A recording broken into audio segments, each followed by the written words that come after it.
एक बार की बात है, गौतम बुद्ध अपने शिष्यों के साथ एक गांव से दूर किसी बड़े नगर की तरफ जा रहे थे।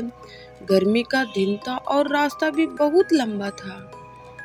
गौतम बुद्ध अपने शिष्यों सहित बहुत देर से चल रहे थे, जिस वजह से उन्हें बहुत प्यास लगती।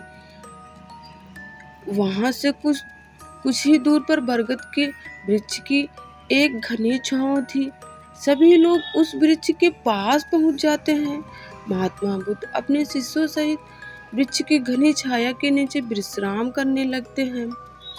बहुत देर से चलने की वजह से सभी का गला प्यास से सूख रहा था। यह बात बुद्ध जानते थे। बुद्ध ने अपने एक शिष्य से कहा, आप इस बरगद की छाया से 20 कदम दूर जाकर बरगद की 2 बार परिक्रमा करके वापस आओ। शिष्य वैसा ही करता है जैसा बुद्ध ने बताया। परिक्रमा के बाद जब शिष्य महात्मा बुद्ध के पास आया तो बुद्ध बोले कि क्या आपको किसी ठंडी हवा का अनुभव हुआ था? शिष्य बोला, हाँ महात्मा बुद्ध, उस उत्तर दिशा की तरफ मुझे कुछ ठंडी हवा का अनुभव हुआ था। शिष्य की यह बात सुन महात्मा बुद्ध शिष्य से तुरंत बोले कि उसी दिशा में चले जाओ, जरूर वहां से कुछ ही दूर पर एक तालाब अवश्य मिलेगा। उस तालाब से सबके लिए पानी ले आओ। शिष्य उसी दिशा में जब कुछ दूर जाता है तो वहां सच में एक तालाब होता है। तालाब देख शिष्य बहुत प्रसन्न होता है और तालाब के निकट जाकर जैसे ही तालाब से पानी भरने वाला होता है, तभी शिष्य की नज़र वहां दूर पड़े तालाब में कपड़े धो रही कुछ स्त्रियां पर जाती हैं। यह देख शिष्य मन से सोचने लगता है कि यह पानी तो गंदा हो गया है, लेकिन जब शिष्य ध्यान से तालाब के पानी को देखता है कि अभी भी तालाब का पानी साफ है, इतने में 2 बैल गाड़ी जोर से तालाब के किनारे से दौड़ती हुई आ रही है और बैलगाड़ी के पहिए तालाब की मिट्टी के ऊपर इतनी जोर से निकलते हैं कि तालाब के नीचे बैठी बहुत सारी मिट्टी तालाब के ऊपर आ जाती है, जिस वजह से तालाब का बचा हुआ पानी भी गंदा हो जाता है। यह देख शिष्य बिना पानी लिए क्रोध से महात्मा बुद्ध के पास वापस चला जाता है। शिष्य बड़े ही निराशा भाव से महात्मा बुद्ध को सब बात बताता है। शिष्य की बातें सुन सभी शिष्य बोले कि हमें तुरंत यहाँ से निकलना चाहिए, किसी दूसरी जगह पानी की खोज करनी चाहिए, वरना प्यास के मारे जान निकल जाएगी। इधर महात्मा बुद्ध सभी को शांत होने के लिए कहते हैं और बोलते हैं, धीरज रखो, कुछ देर सही यहीं बैठे रहो, उचित समय आने तक संयम बनाए रखो। सभी महात्मा बुद्ध की बात सुनकर शांत हो जाते हैं और वहीं बैठ जाते हैं। कुछ समय बीत जाने के बाद महात्मा बुद्ध फिर से अपने शिष्य को उसी तालाब में पानी लेने के लिए कहते हैं। शिष्य बिना कोई सवाल किए उसी तालाब से पानी लेने के लिए फिर से चला जाता है। तालाब की हालत देख शिष्य को ये यकीन नहीं होता है। तालाब का पानी पूरी तरह साफ हो जाता है। यह देख शिष्य बहुत खुश होता है और पानी भरकर महात्मा बुद्ध के पास आ जाता है। पानी पीकर अपनी प्यास सभी बुझाते हैं, लेकिन अभी भी सबके मन में ये सवाल था कि आखिर यह चमत्कार कैसे हुआ, कैसे तालाब का सब पानी तो गंदा था कैसे साफ हो गया। उन्हें लगा कि जरूर ये बुद्ध की शक्ति है।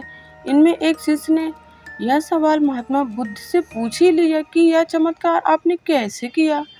शिष्य का जवाब देते हुए महात्मा बुद्ध बोले कि यह कोई चमत्कार नहीं है, आपके सब्र का फल है। यह फल आपके सब्र बनाए रखते हुए उचित समय के इंतजार का है। जितनी देर हम सब लोगों ने सब्र किया, उतनी देर तक तालाब के पानी के ऊपर तैर रहे सभी गंदे तत्व और मिट्टी तालाब के पानी के नीचे बैठ रहे थे। फिर कुछ देर बाद शिष्य जब वहां तालाब के पास पहुंचा, तब तक सब दूषित कण नीचे बैठ चुके थे, जिस वजह से तालाब का पानी पहले की तरह साफ हो चुका तथा तालाब साफ दिखाई दे रहा था।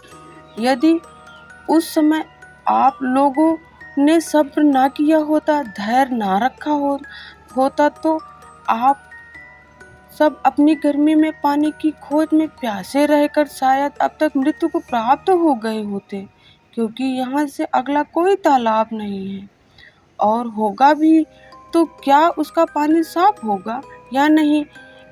इन सब कारणों से आप कभी प्यास न बुझा पाते और प्यास से ही मर जाते। फिर इतना बोलने के बाद महात्मा बुद्ध शिष्य को एक सीख देते हुए कहते हैं, जैसी स्थिति हम लोगों को समझ आ जाई है, वैसी स्थिति और मुश्किल दौर जिंदगी के हर मोड़ पर आएंगे।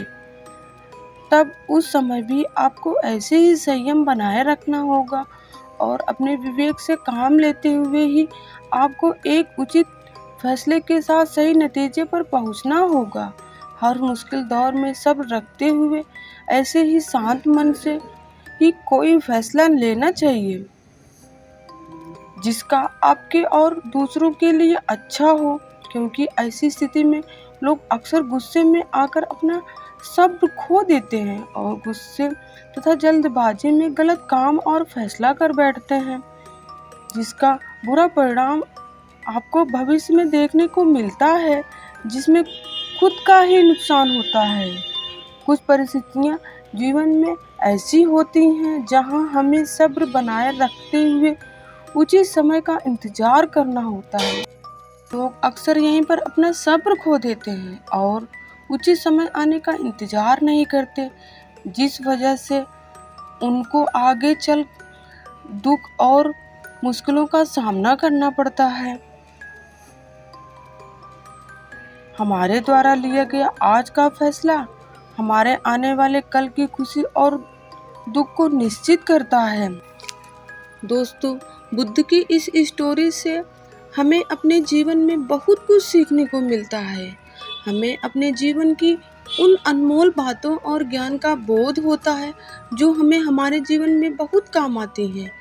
अक्सर इंसान जिंदगी में आने वाली परेशानियों के बारे में सुनकर बहुत परेशान हो जाता है, तो ऐसे में हमें ऐसे बहुत सी ज्ञानवर्धक बातें सीखने को मिलती हैं जो जीवन की मुश्किलों का सामना करने की ताकत देती हैं, इंसान के मन में एक सकारात्मक ऊर्जा का संचार करती हैं, जो मन में बनने वाली नकारात्मक ऊर्जा को खत्म कर देती हैं, इंसान को सही राह की तरफ अग्रसर करती हैं।